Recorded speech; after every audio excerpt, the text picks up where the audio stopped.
Hello दोस्तों, स्वागत है फिर से हमारे 30 डे ट्रेडिंग चैलेंज के। दोस्तों आज 5वें दिन में दोस्तों, जैसा कि आपको पता होगा कि हम यहाँ पर एक लॉट से निफ्टी पे ट्रेड करते हैं और हमारा जो प्रॉफिट होता है, लॉस होता है, ये सारा हम आपको बताते हैं और देन उसका लॉजिक समझाते हैं ट्रेड का।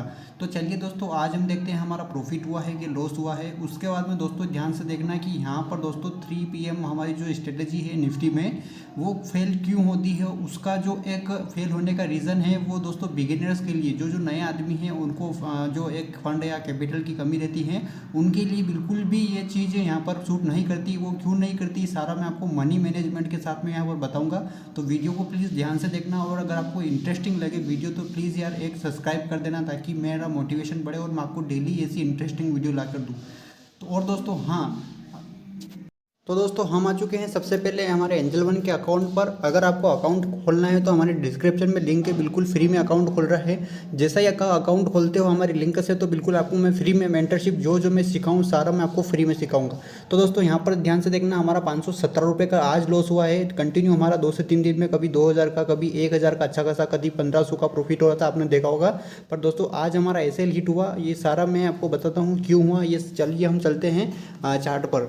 तो सबसे पहले दोस्तों हम आ चुके हैं चार्ट पर, और ध्यान से देखना मार्केट की जो कल की जो क्लोजिंग थी उसके नीचे यहाँ पर गैप डाउन ओपनिंग हुई। गैप डाउन ओपनिंग होने के बाद में जो हमारा 21,880 का जो काफ़ी इंपॉर्टेंट सपोर्ट था दोस्तों, वहीं से मार्केट गया ऊपर। क्योंकि दोस्तों कभी भी ध्यान रखना कि अगर FIDI का आप डाटा देखना, जैसे कि मार्केट अगर जैसे कि वो एक दिन पहले सेल करती है, बाय करती, जितने ज़्यादा का वो अगर बाय या सेल करेगी उतना मार्केट यहाँ पर गैप डाउन ओपन होएगा या गैप अप ओपन होगा। उसके बाद दोस्तों होते क्या है, 3 से 4 कैंडल में मार्केट में वो करती है प्रॉफिट बुकिंग। सपोज यहाँ पर देखो FI ने यहाँ पर कल के लिए सेल करा होगा, यानी कि गैप सेल करा होगा, तो उनको भाई लगभग 5-10 हज़ार करोड़ डाले होंगे, तो तब जाके उन्होंने यहाँ पर इतना गैप डाउन उन्होंने ओपन करवा दिया। ओपन करवाने की बाद में वो क्या करते हैं भाई, उनका काम तो हो गया, तो इसीलिए वो करते हैं प्रॉफिट बुकिंग।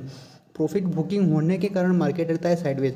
और जैसा ही यहाँ पर आप कभी भी देखना है, जैसा ही यहाँ पर प्रॉफिट बुकिंग हुई और मार्केट भगता है एक तरफा ऊपर।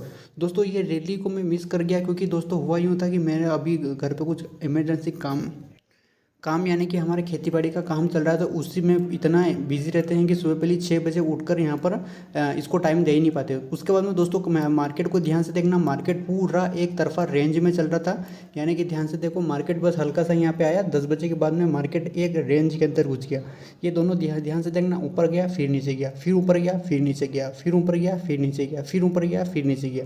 कभी भी अगर आपको इस रेंज में ट्रेड करना हो तो मैं बताता हूँ कि देखो, मार्केट कभी ऊपर जाने के बाद में नीचे आए तो नीचे अपने को AC जैसे कि डोजी फॉर्मेट की कैंडल चाहिए, ताकि मार्केट को एक अप ट्रेंड की ओर यहाँ पर इंडिकेट करे। फिर ऊपर जाएंगे तो देखो यहाँ पर एक अपने को क्या मिली, inverted hammer candle. Inverted hammer क्या दर्शाती है कि मार्केट अब देखो नीचे से ऊपर आया, अब ऊपर से कहाँ जाएगा, नीचे। तो जैसे कि अगर किसी ने यहाँ पर ट्रेड लिया होगा और कैंडल का जो लो है यहाँ पर SL जिसने लगाया होगा, तो दोस्तों उसका SL तो नहीं हिट हुआ होगा और टारगेट आसानी से हमारा जो ये है वो आसानी से मिल गया होगा। तो ऐसे ही अपने को क्या करना है कि अगर यहाँ पर शॉर्ट रेट ले तो अपने को पहले इन कैंडल को वॉच करना है, ताकि अगर ऐसा नहीं है कि ना जाने हर कौन सी कैंडल बन रही है और अपन ट्रेड ले रहे हैं। तो इस सिचुएशन में होता क्या है कि मार्केट इस स्थिति में साइडवेज भी हो सकता है। जो अपन टारगेट है, सपोज यहाँ नीचे आया और वहाँ के लिए अपनों ने टारगेट ले लिया, तो टारगेट भी मिलने में बहुत देर हो जाती है, या फिर अपना ट्रेड लॉजिक यहाँ पर फेल हो जाता है। तो चलिए दोस्तों, हम यहाँ पर क्या हुआ कि हम बिल्कुल लेट फ्री हुए थे। फ्री होने के बाद में दोस्तों सबसे पहला इंपॉर्टेंट जो हम अगर यहाँ पर मार्केट में रहते हो तो ध्यान रखना कि ये वाला ट्रेड बिल्कुल हम 100% लेते थे। वो इन्वर्टेड हैमर बनी, इन्वर्टेड हैमर बनने के बाद में बेसिकली मार्केट वैसे भी देखो यहाँ से ऊपर जा चुका था और मार्केट को ऊपर से नीचे आने की देरी थी, पर यहाँ पर बहुत ही अच्छा इंडिकेट यानी कि इन्वर्टेड हैमर बनी। इन्वर्टेड हैमर बनने के बाद में दोस्तों हम यहाँ पर हाजिर हुए मार्केट में 3 PM पर। तो दोस्तों 3 PM के हमने जल्दी में 3 PM कैंडल स्टिक यहाँ पर में इंटर हो गए जल्दी।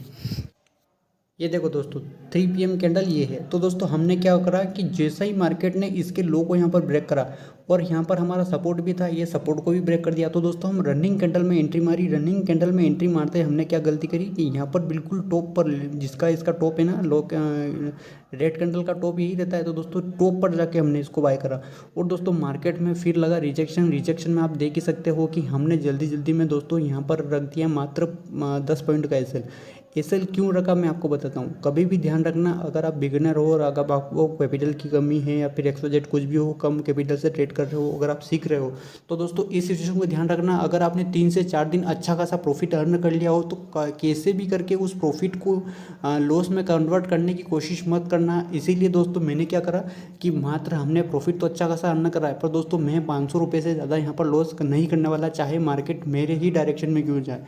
तो दोस्तों हुआ यूँ कि मार्केट में ये बस इसी रिजेक्शन में हमारा एसएल हिट हो गया और उसके बाद में ध्यान से देखना मार्केट जो हमारा प्रेडिक्शन था उसी की रेंज में गया। मैं चाहता था फिर एक डबल और ट्रेड ले सकता, पर दोस्तों मुझे पता है कि मैं अभी कैपिटल ग्रो पे काम कर रहा हूँ, यानी कि मेरी कैपिटल को बढ़ा रहा हूँ, तो इसलिए मैंने यहाँ पर सोच समझ के काम करा। और कोई दिक्कत नहीं, हम अगर 4 दिन में प्रॉफिट में है तो 1 दिन लॉस में हो जाएंगे तो कोई दिक्कत नहीं, यहाँ पर आई विल बी एक्सेप्ट। और कैसा लगा लॉजिक अगर ध्यान से समझना। अगर आपको ऐसे ही यहाँ पर जैसे कि यहाँ पर ऐसे लगा तो दोस्तों जिसके पास अगर कैपिटल की कमी नहीं होती वो क्या करता है, कैंडल का लो ऐसे लगाता है। अगर हम यहाँ पर एसएल भी देखें लगभग 30 से 40 पॉइंट का एसएल बन रहा था, तो दोस्तों हमने ये उचित नहीं समझा और मात्र 10 पॉइंट के एसएल में बाहर हो गए। देखो वैसे भी देखो ये इतनी यहाँ पर ये कैंडल थी, वैसे डोजी फॉर्मेट में बन गई थी। अगर एक प्रेडिक्शन ये भी बन सकता था कि क्या पता मार्केट ऊपर भी चला जाए।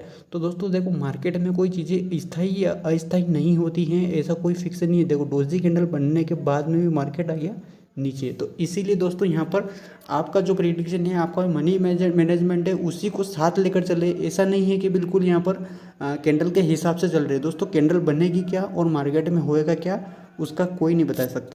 तो दोस्तों आपने देखा ही होगा मात्र हमने यहाँ पर एक रिजेक्शन में अच्छा खासा एंटर भी मारे थे और एग्जिट भी हो गए। इसका मेन रीज़न यही है कि हम मनी मैनेजमेंट पे भी वर्क कर रहे हैं। हमारा कैसे भी करके हम अपने कैपिटल को इंक्रीज़ कर रहे हैं ताकि हम भी आगे इतने बड़े बड़े ऐसे लगाकर अपना जो प्रिडिक्शन है वो सही कर पाए। वैसे आपने देखा होगा हमारा जो प्रिडिक्शन था वह सही निकला, पर दोस्तों हमने एसएल छोटा लगाने के कारण हमारा जो टारगेट एसएल हिट हो गया और हमारा टारगेट अपने हाथ से निकल गया। कोई दिक्कत नहीं, यहाँ पर ऑलरेडी 4 दिन प्रॉफिट में होने के बाद में 1 दिन लॉस भी चला जाता है तो कोई दिक्कत नहीं। पर दोस्तों कभी भी ध्यान रखना, अगर आपके पास कैपिटल की कमी है तो ऐसे ही करना, क्योंकि दोस्तों यहाँ पर होता क्या है कि मार्केट में अपना जो प्रेडिक्शन है वो कभी भी सही नहीं होता है और कभी भी गलत नहीं होता है, क्योंकि मार्केट एक अस्थायी चीज़ है। यहाँ पर कुछ भी हो सकता है। ऐसा आज तक कोई भी यहाँ पर कॉन्फिडेंस के साथ कह नहीं पाया है कि यहाँ पर ये होएगा या वो होएगा।